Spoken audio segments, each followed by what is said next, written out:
अब बात करते हैं पॉपुलेशन इकोलॉजी की। तो पॉपुलेशन इकोलॉजी का मतलब होता है, ये वो ब्रांच है इकोलॉजी की जो कि डील करती है study of population size, density, distribution, structure and change over time in relation to environment. तो ये उन सभी बातों के चीज़ों के बारे में बात करती है जो कि प्रभावित करते हैं इकोलॉजी को। Population is a group of individual of the same species living in particular area at the given time। तो characteristics of population क्या होते हैं? पहला होता है population size, total number of individual in the population। दूसरा population density, तो unit पर वॉल्यूम कितना इंडिविजुअल है वो पॉपुलेशन डेंसिटी है। वहीं पर पॉपुलेशन डिस्ट्रीब्यूशन जो होगा उसके पैटर्न पे आधारित होता है, वो रैंडम हो सकता है, यूनिफॉर्म हो सकता है, क्लब्ड हो सकता है। वहीं पर एज स्ट्रक्चर जो होगा वो प्रोपोर्शन जो है individual in different age group हो सकते हैं, यंग है, एडल्ट हो सकता है, ओल्ड हो सकते हैं। सेक्स रेशियो की बात करें तो सेक्स रेशियो मेल और फीमेल पॉपुलेशन का अलग अलग हो सकता है। तो पॉपुलेशन ग्रोथ जो होती है वो मेजर की जाती है किन किन चीज़ों से?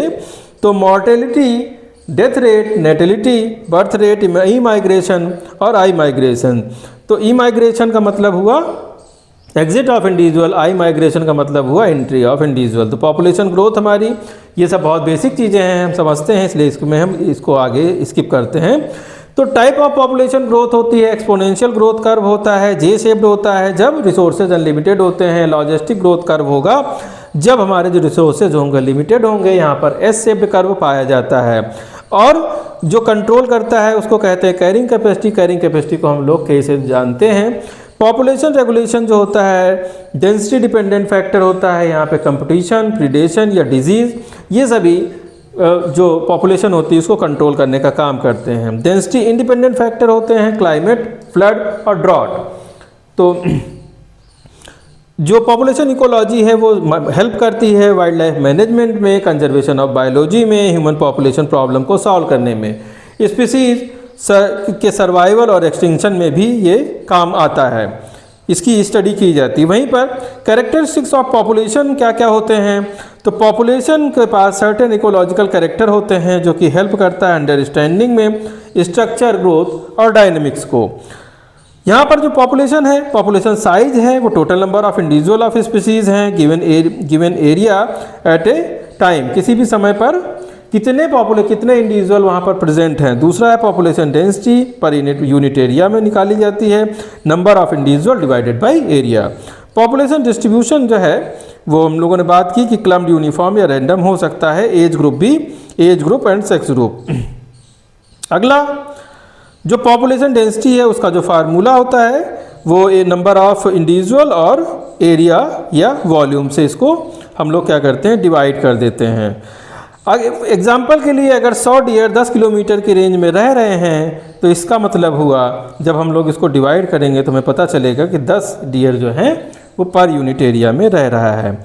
तो जो पॉपुलेशन डेंसिटी वो कितने प्रकार की हो सकती है? तो एक तो होती है क्रूड, जो जिसमें कि हम लोग टोटल नंबर ऑफ इंडिविजुअल पर टोटल एरिया निकालते हैं, और वहीं पर दूसरी होती है इकोलॉजिकल डेंसिटी जिसमें नंबर ऑफ इंडिविजुअल पर यूजेबल या सुटेबल एरिया निकाला जाता है। इसको इस तरह से समझेंगे कि एक अगर पहाड़ी है तो वहाँ पर पहाड़ पर जगह जगह लोग नहीं फैले होंगे, किसी एक जगह पे उन्होंने छोटी सी बस्ती बना रखी होगी जहाँ पर सारे संसाधन उनको मिल रहे होंगे, वहीं पे या तो छोटी सी बाजार होगी या मेडिकल फैसिलिटी, सारी चीज़ें उनको एक ही जगह पे मिलेंगी, पूरे पहाड़ पर वो नहीं फैले होंगे। इसीलिए ऐसे जगहों की जो पॉपुलेशन डेंसिटी होती है जब निकाली जाती है तो बहुत कम निकल करके आती है, क्योंकि ज़्यादातर एरिया खाली पड़ा है और जो भी पॉपुलेशन है वो किसी एक जगह पर आकर कंसंट्रेट हो गई है।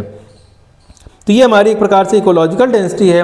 उसी प्रकार से जब ऑर्गेनिज्म, जानवरों की बात करेंगे तो वहाँ पर भी इसी प्रकार से होता है, जहाँ पर संसाधन पाए जाएंगे वहाँ पर उसकी अवेलेबिलिटी, वहीं पर पॉपुलेशन ज़्यादा होगी। डायरेक्ट काउंटिंग के जो पॉपुलेशन डेंसिटी को मेज़र करने का तरीका है, डायरेक्ट काउंटिंग की जाती है सेंसस से, और दूसरा होता है सैम्पलिंग मेथड जो कि क्वाड्रेट्स या ट्रांसेट्स जो होते हैं उससे निकालते हैं। इनडायरेक्ट मेथड जो होती है वो करती है ट्रैक, नेस्ट या बरोस के द्वारा काउंट कर लिया जाता है। फैक्टर इफेक्ट करते हैं कौन कौन से डेंसिटी को? तो बर्थ, जो है डेथ, ई माइग्रेशन, आई माइग्रेशन।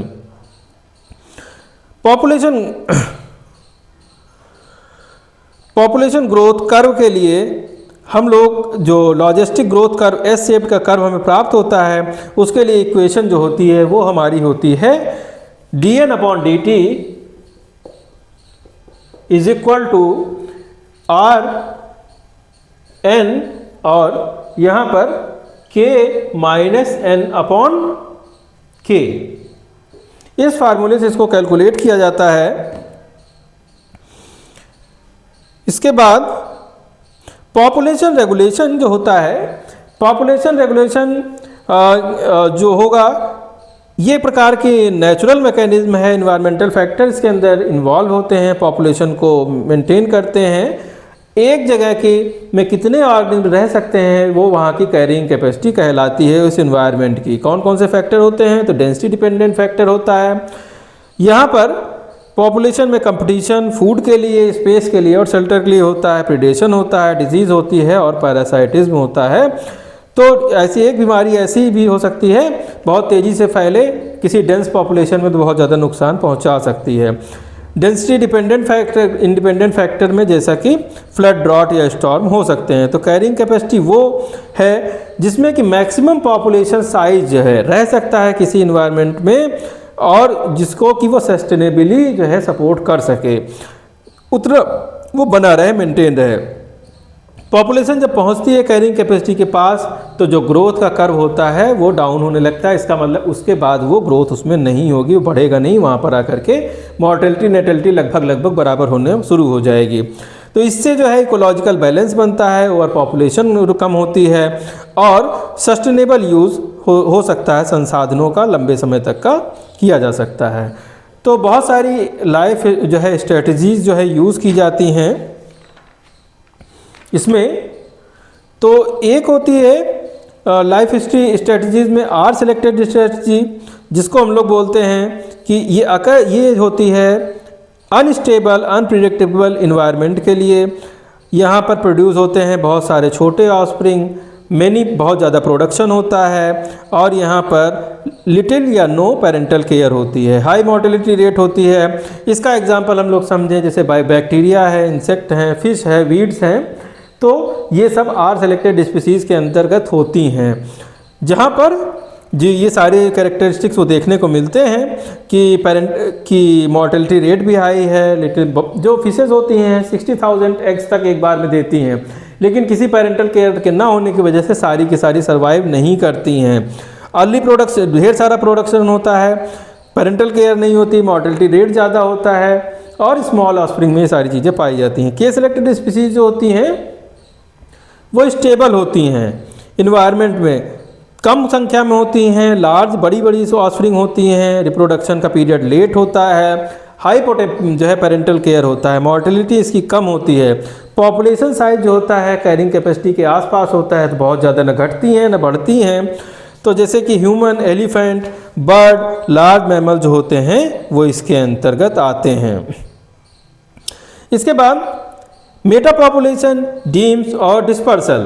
तो मेटा पॉपुलेशन होती है, मेटा पॉपुलेशन का मतलब होता है group of separation population of the same species are connected by dispersal of individual. जैसे कि कॉमन जो है फ्रेगमेंटेड हैबिटेट होगा तो ईच लोकल पॉपुलेशन में गो एक्सटेंड, बट इसमें क्या होगा मेटा पॉपुलेशन में कि मान लीजिए कि एक जगह की कोई पॉपुलेशन थी, किसी बीमारी की वजह से पूरी तरह ख़त्म हो गई, तो दूसरी जगह की जो चीज़ें होंगी वो वहाँ पर आ जाएंगी। जैसे तितलियाँ, एक जगह सारी तितलियाँ ख़त्म हो जाएं तो बाकी जगह से उड़ती हुई तितलियाँ आ जाएंगी, तो वो हैबिटेट फिर से बन जाएगा। तो इस प्रकार से जो मेटा पॉपुलेशन होता है, वहीं पे डीम्स की बात करते हैं तो डीम जो होते हैं लोकल इंटरब्रीडिंग पॉपुलेशन होती है स्पीसीज़ की और ये स्पेसिफिक एरिया में रहती है। यहाँ पर जो मेटा पॉपुलेशन होती है, डीम जो होती हैं वो मेटा पॉपुलेशन की बेसिक यूनिट है। Each demes has own population size and dynamics. अगर a group of frog living in a single pond, अब यहाँ पर कोई अलग से आ नहीं सकता। अगर मछलियाँ हैं तालाब में, अब वो सारी मर जाएं तो वहाँ दूसरी कोई मछलियाँ अलग से नहीं आए, से जब तक आप उसके अंदर कुछ इंट्रोड्यूस ना कर दें तो यहाँ पर उड़ के नहीं आएंगी। तो ये डीम्स हैं। अगला होता है डिस्पर्सल। तो dispersal is the movement of individual from one population of deme to another. तो यहाँ पर हेल्प करता है ये जीन फ्लो के लिए, रिड्यूस करता है इंटरब्रीडिंग को और अलाउ करता है कॉलोनाइजेशन ऑफ न्यू हैबिटेट के लिए। तो टाइप ऑफ डिस्पर्सल होते हैं, एक होता है नेटल डिस्पर्सल जिसमें मूवमेंट होता है birth place to breeding site, तो बर्थ प्लेस का ब्रीडिंग साइट में एक डिस्पर्सल होगा। दूसरा ब्रीडिंग डिस्पर्सल है मूवमेंट बिटवीन ब्रीडिंग साइट, तो जैसा कि हम लोगों ने देखा है कि वो केवलादेव नेशनल पार्क या भरतपुर सेंचुरी में हमारी साइबेरियन क्रेन आती हैं या रिडल टर्टल आते हैं जो है ब्रीडिंग के लिए। तो इम्पॉर्टेंट जो मेरा इसके मेटा पॉपुलेशन का जो कॉन्सेप्ट है, ये स्पीसीज सर्वाइवल इन फ्रेगमेंट हैबिटेट, छोटे छोटे हैबिटेट में अलग अलग हैबिटेट में अलग अलग एक स्पीसीज जो है सर्वाइव कर रही होती है। कंजर्वेशन प्लानिंग के लिए काम आते हैं, जेनेटिक डाइवर्सिटी को मेंटेन रखते हैं, परमानेंट एग्जिस्टेंस से बचाने का काम करते हैं। तो ये जो तीनों कॉन्सेप्ट हैं वो तीनों एक दूसरे से आपस में जुड़े हुए हैं। मेटा पॉपुलेशन जो होती है वो बनी होती है बहुत सारे डीम से मिल करके, वहीं पर डिस्पर्सल जो होता है वो कनेक्ट होता है डीम से और मेंटेन करता है मेटा पॉपुलेशन को। उम्मीद करता हूँ समझ में आया होगा। Thank you.